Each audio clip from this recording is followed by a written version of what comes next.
Պարոն Ավինյան, Երևան քաղաքի աղտոտվածության հետ կապված խնդիրը մնում է արձիական եւ դրա հետ կապված նաեւ ավելացել են նորակառույցների նոր շինարարական փոշու խնդիրը։ Մենք ինչ ծրագրեր ունենք, ինչպես ենք պատկերացնում, որ աստիճանաբար բնականաբար դա շարունակական աշխատանք է։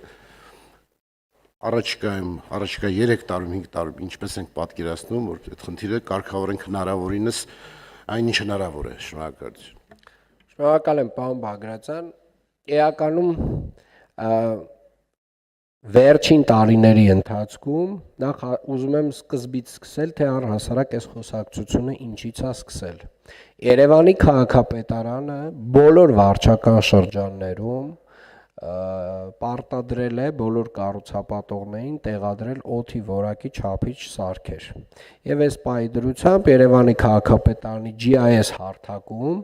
on-line հասանելի է Երևան քաղաքում օդի որակի չափիչ սարքերը, որոնք որ տեղադրվել են դեռևս 2024 թվականին, եթե չեմ սխալվում, այսինքն սկսել են 2023-ին իր արդեն մի քանի հատ ունենք, 2024-ին ավել ունենք եւ այդպես շարունակ։ Երևան քաղաքում օդի որակի վերաբերյալ մենք շատ խորքային վերլուծություններ ենք արել եւ մի քանի կարեւոր եզրահանգման ենք եկել։ Առաջին հերթին Երևան քաղաքում օդի որակը այս պահի դրությամբ լավն է։ Այս պահի դրությամբ բավականին լավն է, այսինքն PM 2.5 AQI-ը 58-ի կարգի է, սա տենց գերազանցից մի փոքր բանն է, ներքև, լավ, այսինքն լավ օդի որակ ունենք։ Արդյոք Երևան քաղաքում հիմա ինտենսիվ շինարարություն չի գնում, իհարկե գնում է։ Արդյոք ավտոմեքենաների քանակը կանգնած է, իհարկե ոչ, ավտոմեքենաները կան եւ ասեմ ավելին, այս նույն պատկերներ Գառնանը, այսինքն Գառնանը ավելի լավ էր նույնիսկ։ Հիմա մի քանի կարևոր արձանագրում, որ մենք պետքա մեզ համար անենք։ Երևան քաղաքը ոչ միայն Երևան քաղաքը, Վեդի քաղաքը, Արտաշատ քաղաքը եւ Արարատյան գոգավորության մեջ գտնվող բոլոր համայնքները, ներառյալ Թուրքիայի տարածքում։ Այս բոլոր համայնքները իրենք ունենում են խնդիր սկսած նոյեմբեր ամսից։ Ինչա տեղի ունենում։ Մենք բոլորս պատկերացրեք մի հատ sense մեծ կաթսայի մեջ ենք։ Այս մեծ կաթսան ունի կափարիչ,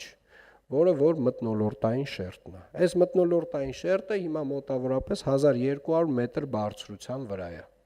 Նոյեմբեր ամսին կլիմայական պայմանների փոփոխությանը զուգահեռ այս մթնոլորտային շերտը 1200 մետրից իջնում է 80 մետրի վրա է հասնում։ Եվ այն ամենը ինչ որ կար 1200 մետրի վրա, այն բոլոր աղտոտիչները, որ կային 1200 մետրի վրա, խտանում են այս 80 մետրի մեջ։ Այս բնակլիմայական երևույթի վրա մենք որևէ ազդեցություն չունենք եւ չենք կարող ունենալ։ Եվ իրականում այստեղ առաջին բանը, որ մենք պետք է արձանագրենք, սա միշտ եղել է այս process-ը, եղել է Երևանում, եղել է Վեդիում, եղել է Թուրքիայի տարածքում, 30 տարի առաջ սրանից, 100 տարի առաջ, 1000 տարի առաջ սրանից եւ սրա դեմ պայքարելու միջոց չկա, բայց ինչա կարելի անել։ Վստահորեն մենք ունենք միջոցներ որոշակիորեն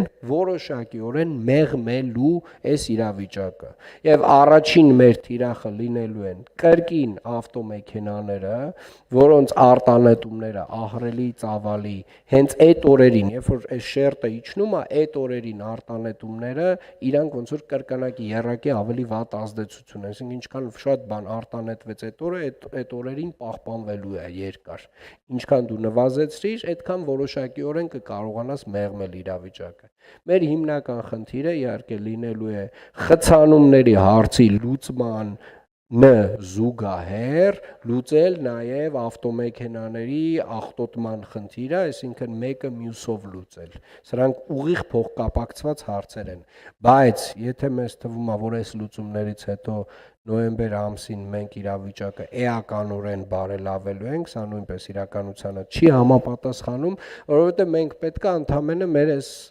հասկանանք մեր տարածաշրջանը։ Երևան քաղաքը չենք կարող ֆիզիկապես գրկել եւ տանել մեկ այլ հատված եւ այս խնդրին են բախվում շատ քաղաքներ, որոնք որ մեր տեսակ sense նմանատիպ կացայի մեջ են։ Մենք հիմա այդ կացայի մեջ են կափարիչներս, որ իջավ վերջ։ Այդ խտանում այդ աղտոտիչները եւ սա այս վերլուծությունները եւ այս հիմքը գիտական ստեղծվել է նաև կրկին մեր ներդրած այս սարքերի արդյունքում, այսինքն այս ամբողջ ինֆորմացիան վերլուծելու արդյունքում։ Ուղղակի մենք 5-10 տարի առաջ չենք խորացել, չենք իմացել։ Հիմա իմացել ենք, բայց ինձ չի որ կարում ենք շատ ազդենք։ Շնորհակալություն։ Էլի հարցեր։ Խնդրեմ։ Շնորհակալություն։ Պարոն Ավինյան տպավորություն ունեցա, որ մեր Երևանյան հիվանդության պես մի բան այլ մեր հետ էս միշտ լինի այդ գոգավորության իմաստով աղտոտվածության որոշակի ժամանակահատված եւ երկրորդ կարևոր խնդիրը, որը շատ ցավոտ է եւ կարծում եմ, որ հաստատ գոգավոր բանի բնական պայմանների պատճառ չի, դա մեր ջրհեռացման համակարգը, որ ամեն հեղեղից հետո մենք խնդիր ենք ունենում եւ պետքա վերջապես այս խնդիրը մենք լուծումը վերջնական թե ոչ։ Կրկին պարոն Բագրատյան, այս աշխատանքները, այս ամբողջ ենթակառուցվածքը պետական գույք է եւ պետությունը սկսել է ֆինանսավորել հեղեղատարների նաեւ հիմնանորոգման աշխատանքները այս տարի երկու կարևոր հասցեում իրականացվելու են աշխատանքներ ձեր մատնանշած հենց այդ երկու հասցեներն են, որտեղ որ դուք տեսել եք անընդհատ խնդիր, այդ հասցեներում իրականացվելու են աշխատանքներ եւ ամեն տարի կառավարությանը մենք նոր ծրագրեր ենք առաջարկելու, որոնք որ պետք է իրականացվեն Երևան քաղաքում ձեր մատնանշած խնդիրը լուծելու համար։ Այն երկու վառվող հասցեները, որոնք դուք վստահաբար հենց դա նկատի ունեք, այս տարի լուծվելու են։